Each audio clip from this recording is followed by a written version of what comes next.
In this video, we're going to be breaking down all of the changes to all of the cards in the May 2025 updated cards pack for Marvel Crisis Protocol.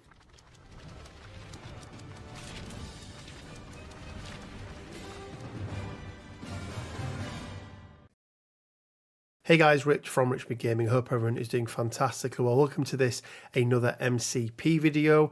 And yes, we eventually do have the longly and eagerly waited and anticipated 2025 card updates. Now they are the May 2025 card updates, and I'm really hoping we get a June. I joke aside, but yeah, there's some big changes for some characters. There's some needed changes for others, but I still think not enough. And there's still a lot of characters that have been most definitely missed off the list. So yeah, let's jump in. Let's break them down. We'll go through them one by one. And let's start off with the tactics cards that they've changed. So 4 of these: Seven Suns, Vapors, Magnetic Crush, and Astral Ring. There's no actual changes to what the cards do. It is simply just an update, right? That's all it is. So they've updated the verbiage, they've updated the text. Nothing else has changed on there. So there's nothing really else to look at them. It just makes them that little bit clearer to understand. A little bit disappointing. I saw Magnetic Crush on here and I was like, oh, is this lining up a Magneto? It's not a card that's used very often. Vapors of Voltor, another card that isn't used very often whatsoever. So they could have maybe done something a little bit extra with them, but they chose not to.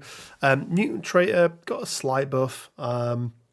Basically, amplified ammunition's ability that damages Bishop after all has been changed to after all attacks are resolved, and it only happens once. So that's a slight buff. I would also say that this card got that much better because Gambit, as we know, got a huge update, and I think with Gambit being that much more viable now, just makes this card that much more viable as well. So yeah, really happy with that. But yeah, let's jump into some of the characters. So starting off then, we have got Benjamin Poindexter, aka Bullseye. This guy's been on a fairly tumultuous journey in Marvel Crisis Protocol. He was the worst 3-threat in the game, probably by far. He then was dropped down to a 2-threat with very, very few changes. They took some stamina and they took a mystic defense off him, but they kept that throwing knife at range 4, and it has been dropped down to range 3. I think this is fine. I think, Bullseye was a little bit egregious being able to do that pretty much guaranteed damage with every attack he makes. Yes, some characters, Thanos, Bill, whatever else, could nullify it, but I think overall it's probably a good buff overall for the game. It's obviously a nerf for Bullseye, but I think one that was probably needed. Having those 2, he's still got his range 4 pincushion, so he does still get to do that at range 4. But I think keeping this as or taking this down to a range 3 attack probably feels about right. It's a shame there isn't like a 3.5 range, because I think that would have been perfect. But it still means that it can hold a back point. It can potentially attack somebody in the middle. But it means that, you might have to make some decisions now. It might be that you move up with Bullseye, you do a throwing knife, but you maybe got to use a hit and run with it or something like that so he can get back to where he wants to be. But overall, I think it's fairly solid. I think it's probably needed for the game. Bullseye was very, very prominent in a lot of places. So yeah, I think overall, I think it's pretty good for the game, but obviously definitely a bump down for Bullseye. Let's move on to a guy who I didn't expect to be on this list, if I'm being perfectly honest, and not to the extent that we are seeing. This is Doctor Strange, the OG version of Strange. So the first thing that you're going to notice is his Bolt of Bedevilment, now heavy Pierce on a block. And I like this one because it has good synergy with his Shield of the Seraphim. It's not giving you sort of 2 results for the price of 1, but it does mean that if you roll that block, you're still getting that Pierce, which is quite nice, so getting an extra result through, but you're still generating the extra power from Shield of the Seraphim, which, you know, I think is really, really good. Crimson Bands remains exactly the same. We're going to jump past Judgment of the Vishanti for a second. Oster's Refuge got, in my opinion, a pretty big buff, going from range 2 up to range 3, just mean that he can cover far more of the board with that heal, which is really, really nice. Hoggoth's Hoary Wisdom, which is, for anyone who knows, is one of my favourite names of any superpower in the game, but Hoggoth's Hoary Wisdom, it has had a fairly decent buff in the fact that it will now add dice to dodge rolls. There's not much in the game that will buff a dodge roll, even in terms of rerolls. You know, a lot of rerolls will not work on dodges. Yes, there are some, and there may be some of the characters that can buff dodge rolls, but they're very, very few and far between. So I think this is really, really nice, especially just for Doctor Strange himself. One of his weaknesses is that 3 physical defense. So the fact that he can now boost that to 5, either when he's taking an attack or when he's taking a dodge roll, I think is really, really good. Another big change, Eye of Agamotto. So again, this used to work on attacks, it used to work on defenses. Now it also works on dodges. This guy does not care about you throwing stuff at him anymore. He can boost it to 5 and he can reroll all of them as well. As we mentioned, Shield of the Seraphim stays the same. And we're going to get onto Soul Gem in a second as well. But Judgment of the Vishanti. This is a brand new leadership for the Defenders. So quick recap on what his leadership used to do before. Once per turn before making an attack, an allied character could spend 1 power. And then basically they could change their attack to be any other attack type. So if you were attacking with physical, but your target had very, very low Mystic defense, you could switch it up to Mystic. And then as a kicker, if it did damage, it would dish out a Hex special condition. Now they've kept the Hex in here, but they have removed the other part of it. So now it's once per turn after an attack made by an allied character is resolved, if that attack dealt damage, or if the target character has a threat of 5 or more, you may then use this leadership, which is giving them a Hex. So basically, a guaranteed Hex on a 5 threat character, 5+ threat character, is really good. You know, one of the big things in this game is and what make dice so difficult to predict is that crit element. It means that, you know, somebody who's rolling 8 dice, well, they could end up with 12 results because they've rolled their crits. You know, they explode their crits. Not only do they count, but they'll let you roll in an extra dice. Well, Hex just turns that off. So, you know, if you're rolling 4 dice, the maximum number of results you can ever get is 4. And this is really nice. And the fact that you no longer pay for it, the fact that it is after the attack is resolved, so you know beforehand whether you're going to use this or not. Really, really like this leadership.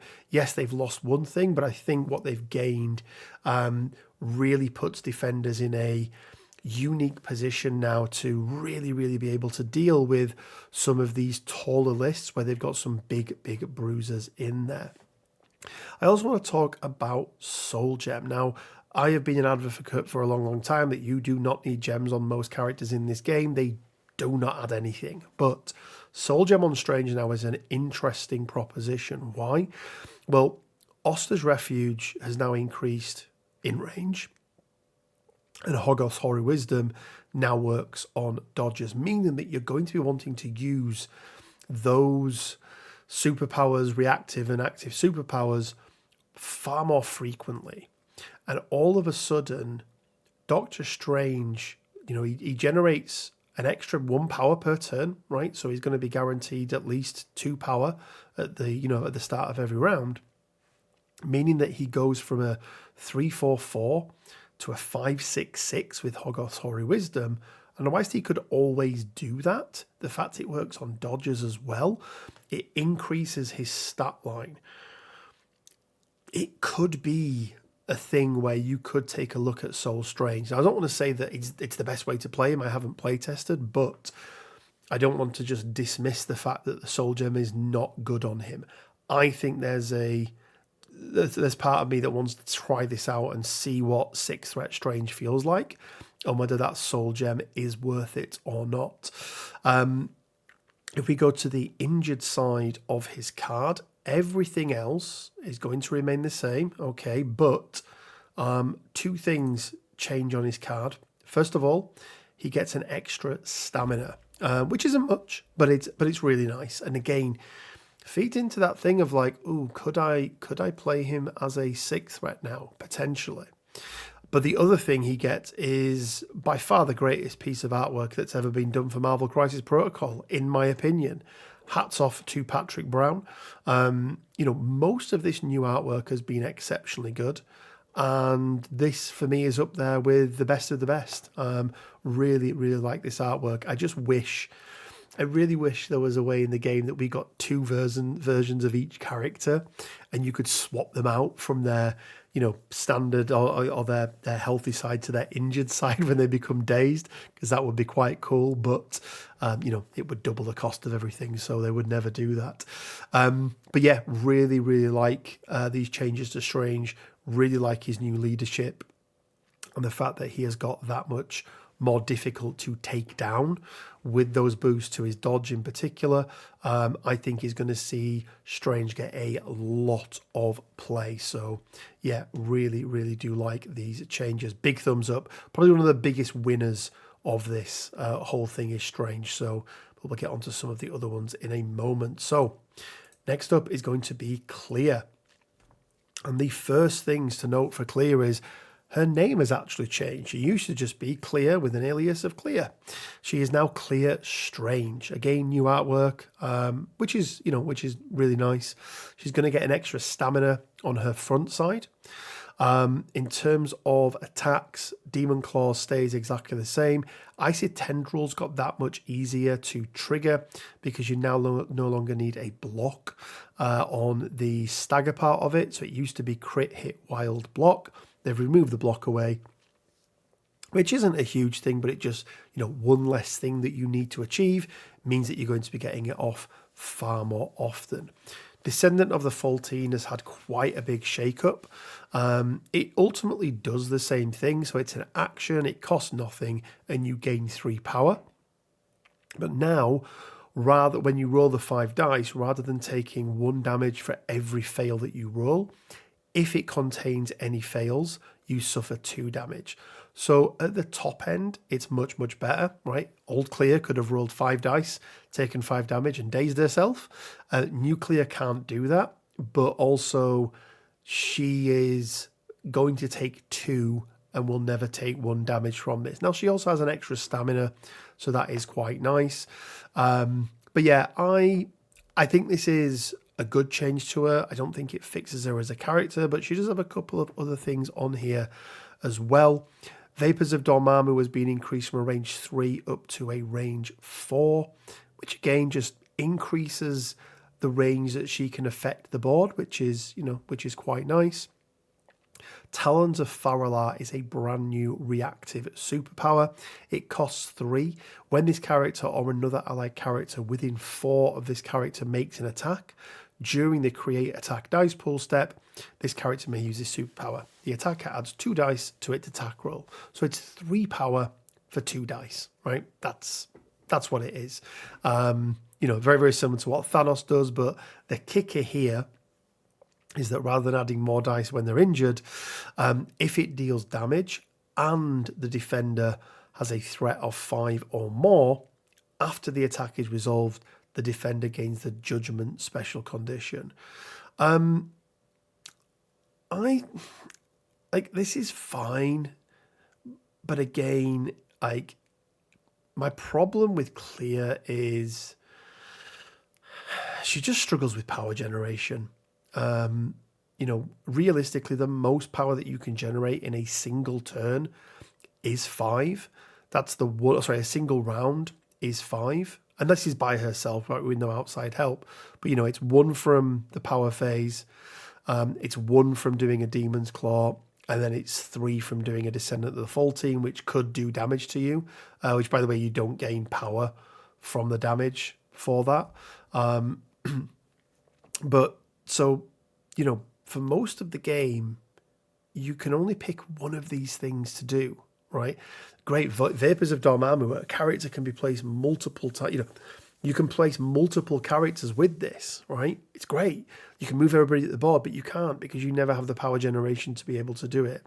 And she never finds herself in a situation where she makes an attack and spikes and all of a sudden generates 5 power. And it's like, oh, right, okay, now it's unlocking all of these things. She suffers from a same problem as a lot of these other sort of backline 3 threats. Darkstar's another really good example. They've got some amazing things on their card, but they just can't access them readily enough. And you really have to pick and choose what you're using.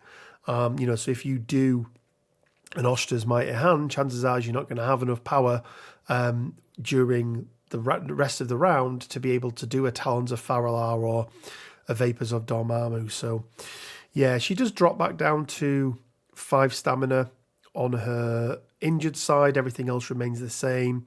I just don't think it's enough for her. I really don't think it's enough for her. Maybe they could have done something else, like with Descendant of the Fall Team. Like, if the roll contains any failure results, she suffers 2 damage, but she also gains 1 extra power or something like that. Would have just given her that little extra boost. But yeah, like, she's got better, but I don't think she's got better to the point where you're really going to see her played a whole lot. Maybe I'm wrong, but yeah, just not good enough for me overall. Okay, new version of Strange, or the newer version of Strange, should I say. Everything's remained exactly the same. Does he get some super cool new artwork? Let me check. Is that super cool new artwork? I don't know if it is. It is super cool new artwork. Yeah. Again, I much prefer this new artwork style to the old one. I just couldn't remember because Strange is a newer character. He came out on one of the landscape cards. But yeah, cool new artwork that I do like. But the change for him is he also gets the Eye of Agamotto treatment, meaning that he can use it when he is dodging. So yeah, again, just makes him that much more survivable and that little bit less susceptible to collision damage. I'm not I don't get how that's his injured side, other than he's got a little tear here. But yeah, artwork's really, really cool though. I do really, really like it. Cosmic Ghost Rider, this is just his card. Nothing's changed. I felt like they released the version of this card already. Maybe they hadn't. But yeah, it's in here for print and play. I feel like I already have this card printed out, so I'm not really sure why they've included it in here, but they have, and it's there, but no new changes.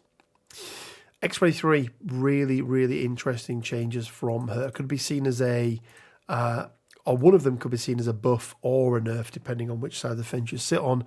But first of all, let's talk about Frenzy. Frenzy has got a relatively, decent buff. Old version of Frenzy used to trigger in the middle of the attack, meaning that you hadn't got to the point in the attack where you generated power from it, meaning that if you didn't have the 2 power before the attack took place, then you couldn't use Frenzy because the window of opportunity, the power gain hadn't yet happened. That's been changed. They've cleaned up the wording. I feel like this is kind of how it always was supposed to be, but the ruling on the forum just went sort of read as written. But I really, really like this. It's a niche thing that it happens, but it does mean that it cleans it up nicely, and there's no confusion. It's very, very clear as to when this happens.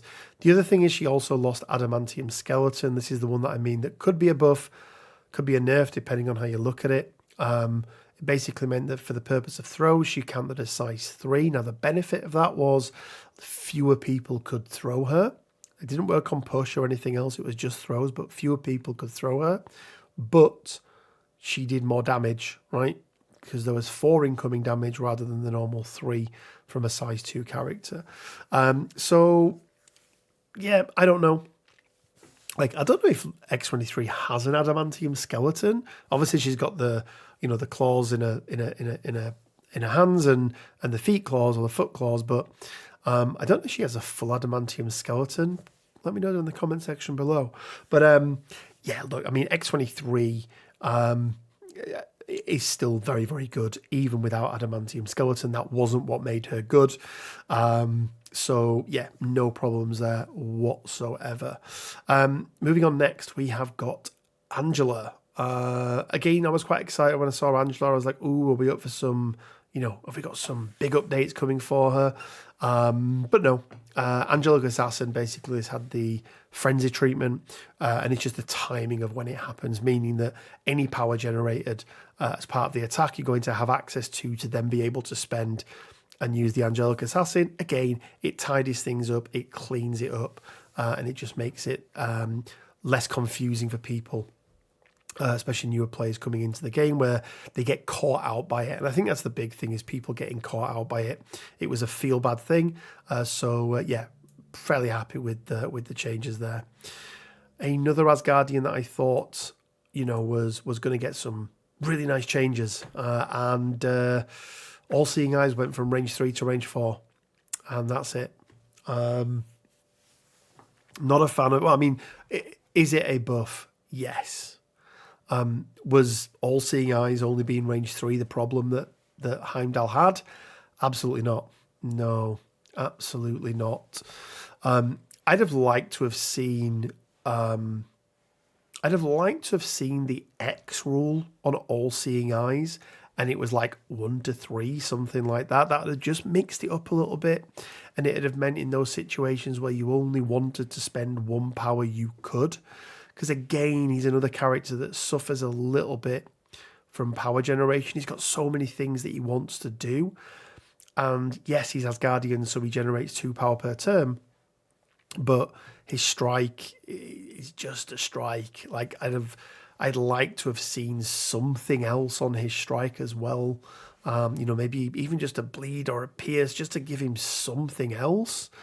Maybe a teleport. Right, he is Heimdall after all.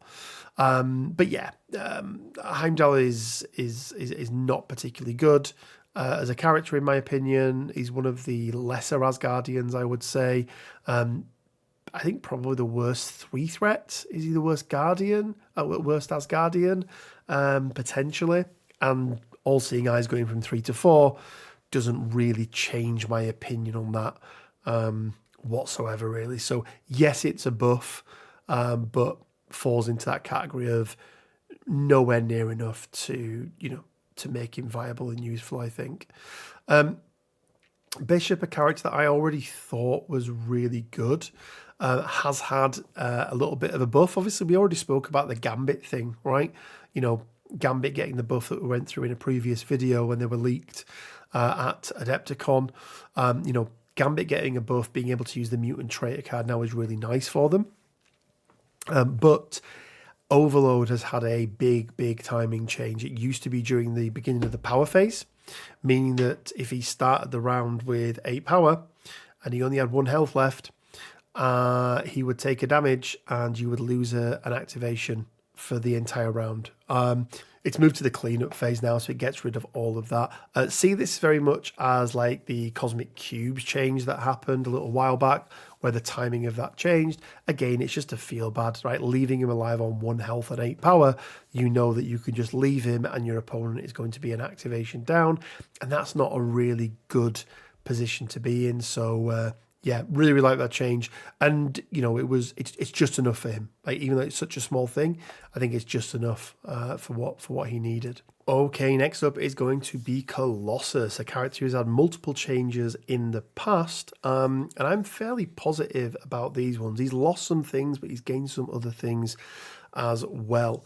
So the first thing you probably notice is the concussion force on his strike has been removed. That just used to remove a power from your opponent, which, you know, was like a nice extra little thing, but now he has an omnidirectional size 4 push, which is really nice. It's a lot of wild. It's only short, but omnidirectional is huge in this game rather than just having to be away. So that's really, really nice. X-Slam has also had a slight tweak as well.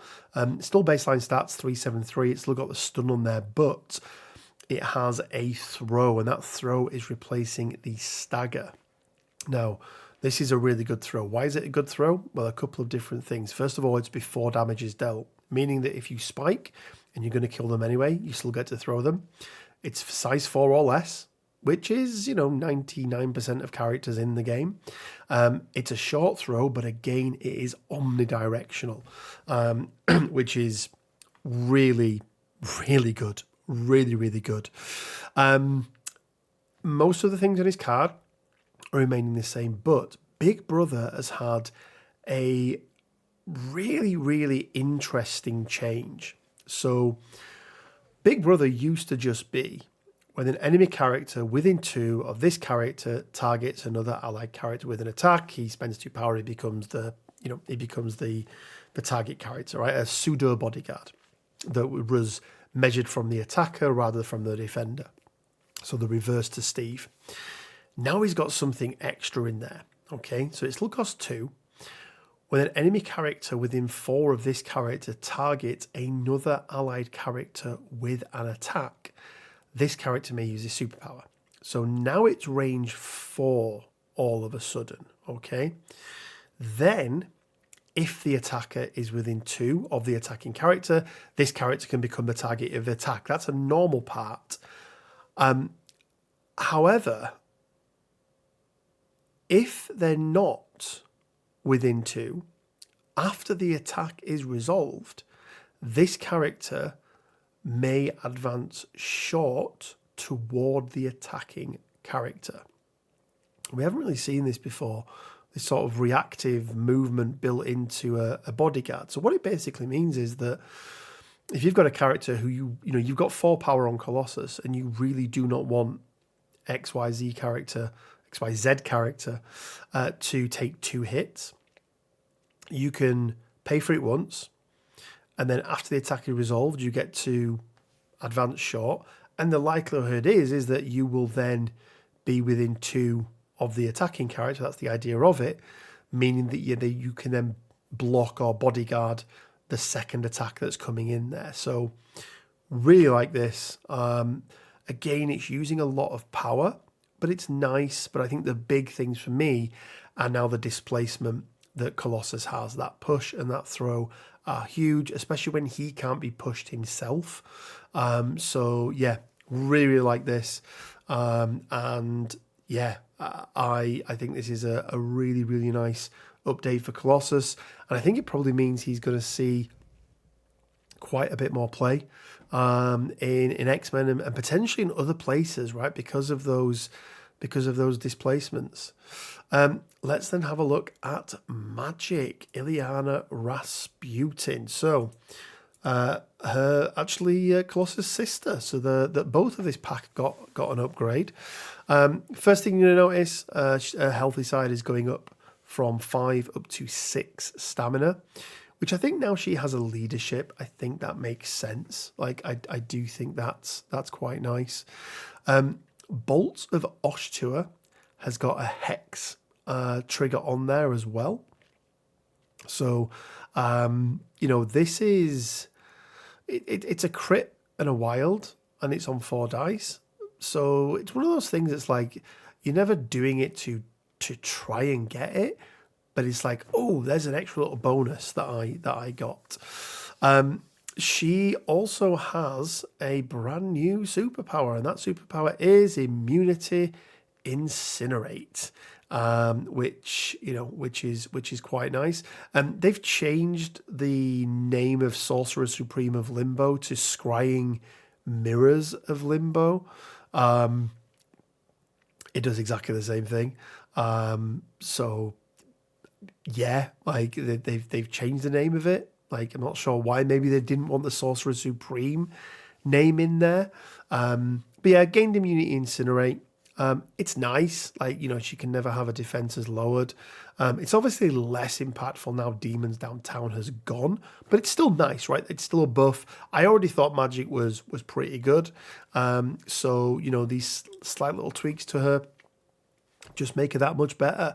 And again, I think especially as a leader, this is quite nice, because that combination of immunity Incinerate and getting the extra stamina on a healthy side does really mean that she's going to have that little bit more survivability, which is obviously what you want as a leader. Okay, Nightcrawler has had an updated timing in Teleporting Strike and Brimstone Blitz. So updated timing in Teleporting Strike and Brimstone Blitz. So I'm going to have to pull up his old card here and see what has changed, because when I went through this, so it used to be after this attack resolves, power equal to damage dealt. Yeah. Haha used to be after damage is dealt. Okay. So it's now after the attack is resolved, if it dealt damage. So it used to be after damage is dealt. Oh, so it needs to deal damage now. So that's interesting. So that is a little bit of a nerf, meaning that if he's not within 2, he needs to do damage to dish out that stun. And then Brimstone Blitz, I assume it's on Flurry of Blows. Add attack dice equals the number of times it's been played this turn. Yes. Flurry of Blows. After this attack is resolved, this character may make an additional attack action. This character may make an additional attack action. This character... I don't see anything that's changed on Brimstone Blitz. Are they saying... Yeah, they're saying Brimstone Blitz. I don't see anything that has changed on that. Yeah. Don't see anything that's changed on that. Let's just check they haven't made a mistake. So, Puff of Smoke is what has changed, not Brimstone Blitz. So Puff of Smoke used to be after damage is dealt, you could then place yourself. Now, Puff of Smoke is after the attack is resolved. So, little timing window thing there. So yeah, from what I can see, and let me know in the comment section below, Brimstone Blitz hasn't changed. It's Puff of Smoke that has changed. And it's now after the attack is resolved rather than after damage is dealt.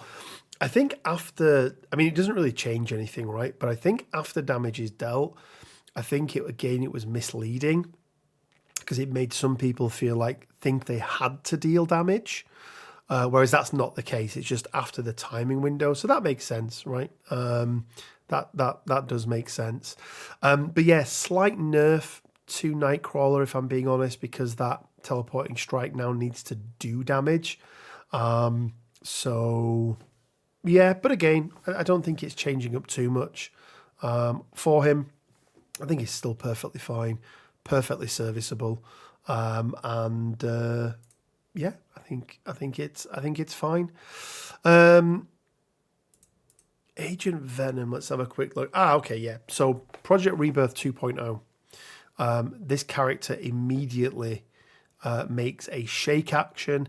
This used to be just remove one special condition from this character. It's a slight change, but what it does mean is that somebody like a Wanda who stops you from shaking certain things, it's probably like Hex and whatever else, right? It means that this works now on Agent Venom. For 99% of your games, it's not going to change anything, but it does mean that, that there are some slight situations where that just works, and you can stop it. But yeah, it doesn't actually change much for him. Not my favourite character. I think they could have done a little bit to him, but hey ho, it is what it is. Next up, Gambit. Guys, we're not going to go through Gambit. We've done an in-depth one on Gambit. We spent like 10-15 minutes talking through all the differences. TLDR, or TLDW for Too Long Didn't Watch. Gambit be real good now. Play some Gambit, you'll find out. 2 thumbs up. Let's go on to another 2 threat, and a 2 threat that has had quite a bit of a nerf, to say the least. Toad, aka Mortimer Toynbee. He's gained and lost the stamina, right? So his healthy side has gone from 5 down to 4, and his injured side has gone from up to 4 from 3. So overall, I would say that is a nerf. Being front-loaded is better than being back-loaded.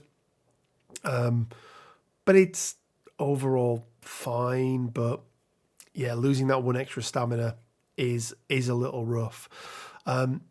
He has also lost his ability to displace. So Tongue Lash now no longer has a push. It dishes out poison. This is quite big. Having a 2-threat character that could displace in that way was quite big, and especially on a builder. Yes, it's only 4 dice, but even so, it was quite big. So yeah, is this the end for Toad? Absolutely not. He's still good at what he does. He is just that little bit more susceptible now, walking up to that front line and being one-shot by somebody. 5 stamina down to 4 doesn't sound like a lot, but if you're doing a 7 dice attack, or you're double tapping him, there's a chance you can get lucky and survive and then move away. But with this now, a lot of characters are going to be able to rip through Toad. So it does mean that he's far more susceptible, but still does a good job. But you're just not going to see him absolutely everywhere now, which is good. I don't think you should see the same characters in the same places all the time.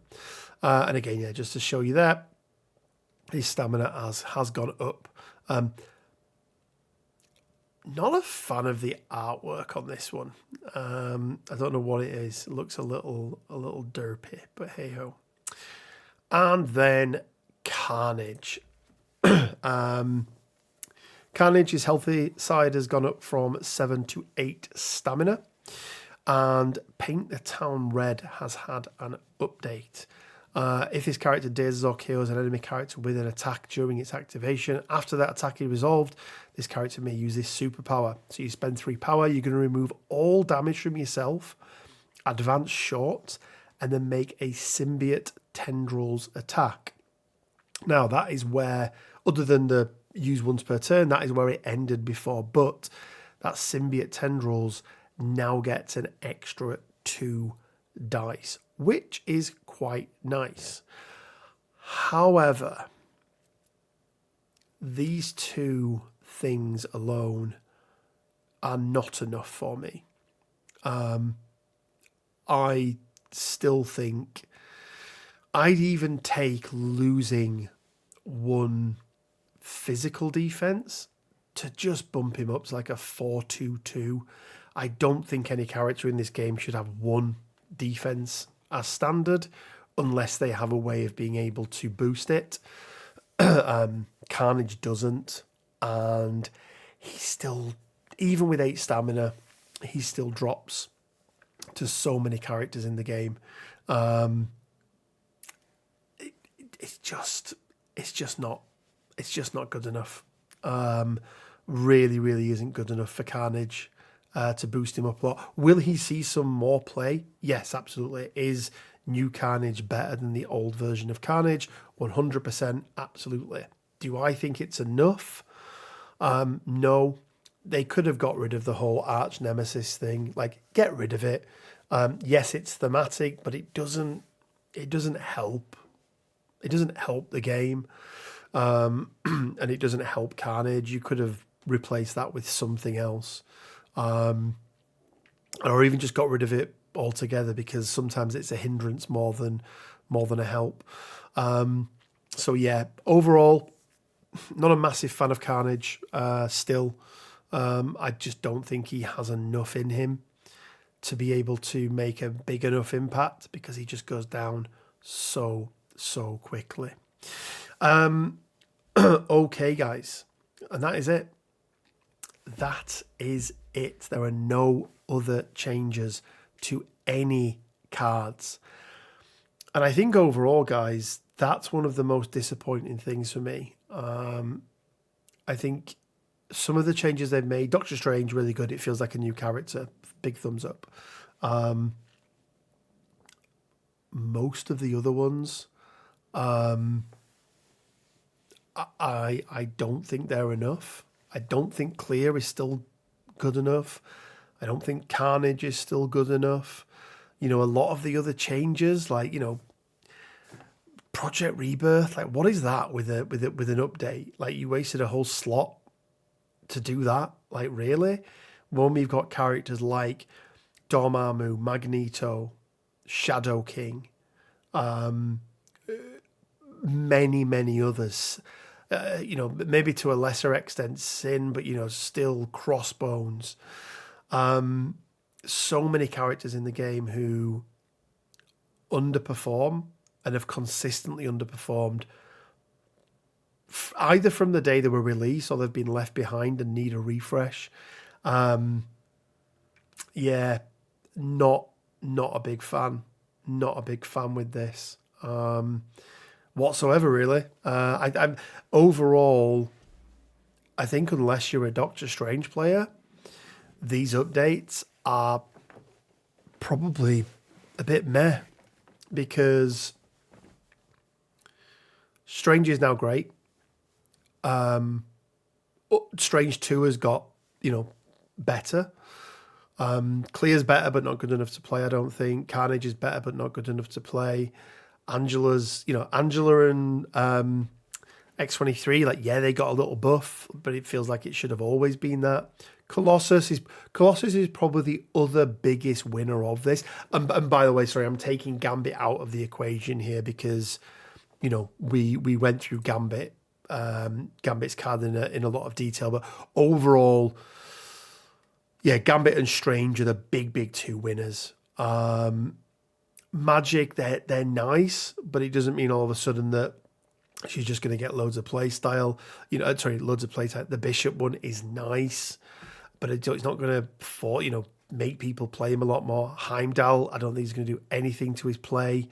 Angela, it's not going to do anything to his play. People that were playing X-23 before are going to carry on playing her.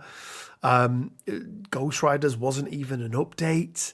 Again, I don't think Clea is good enough. Biggest losers are probably Bullseye and Toad, I would say. Then probably followed by Nightcrawler, but like Nightcrawler's was ever so slight. But yeah, overall, quite disappointed, guys. I'm not going to lie. We got the Shatterpoint updates, and yes, that was their first pass at it, and there was a lot to do for them, and they did really, really well with it. I think that was a great update. This one, not so much at all. Too many characters now that have been sat on the shelves for far too long. Were there characters that needed a nerf? I hear people calling out for Shang-Chi. I don't think he's egregious enough to get nerfed yet, because he hasn't been out more than a year, and I think that's probably the reason why. But there's so many characters in this game who just do not see play, and it would have been really nice if they'd taken a look at those characters rather than the ones that we got. Like, rather than wasting a spot on Agent Venom, changing from can remove a condition to it being a shake, Like, why not give us a Magneto or a Dormammu or a Shadow King or, you know, any of the other plethora of characters in the game? Surprised Hulk didn't see a slight tweak, maybe make his throw cost 1 more, something like that. I thought we could have potentially seen. I Hulk is another one that is fairly egregious, but yeah, maybe he's fine. But yeah, overall, guys, like, don't be wrong, updates are always nice. You know, like I say, if you're a Strange player, you're really, really happy. But if you're anything else, you're probably just a bit like, ugh. But maybe I'm wrong. Let me know in the comment section below. What do you guys think of it? Are you happy with the changes? Did you want more from them? I really, really did. I really, really wanted more from them. But yeah, we didn't get it, and it is what it is. So hopefully there is another update before the end of the year. Mini Stravaganza, you know, will be happening. It's usually like autumn, fall time, I think. Like, it's like somewhere in like September, October, something like that. Like maybe September. So, you know, maybe we get more updates then. But yeah, lots of characters who needed some changes that didn't get them. And I think a lot of the changes they've made didn't go far enough. And some of them were just like, okay, that changes nothing other than this 1% of situations. So, yeah, let me know what you think down in the comment section below. But yeah, just a little bit disappointed from me. Guys, I'm going to leave it there. I want to say a huge thanks to all of our Patreon members, our YouTube members, and anyone who's bought merch from the store. You guys really, really go the extra mile in helping the running of the channel. And if you do want to support us, you can do so from as little as £1 a month. You can head over to Patreon, link down in the description. Check out the merch store, link down in the description. Or just hit that join button to become a YouTube member. But as always, you don't need to do any of those things. Just simply liking, commenting, subscribing really goes a long, long way to helping the running of the channel. Check out the Discord. We're going to be doing a June event. If you are a Shatterpoint player, we have just announced a huge event for the rest of 2025, so go and check that out. Big shout out to Leodis Games, sponsor of the channel. Link down in the description below for £5 off your first order of £50 or more. And as always, guys, it leaves me with just enough time to say stay well, keep safe, and until next time, bye for now.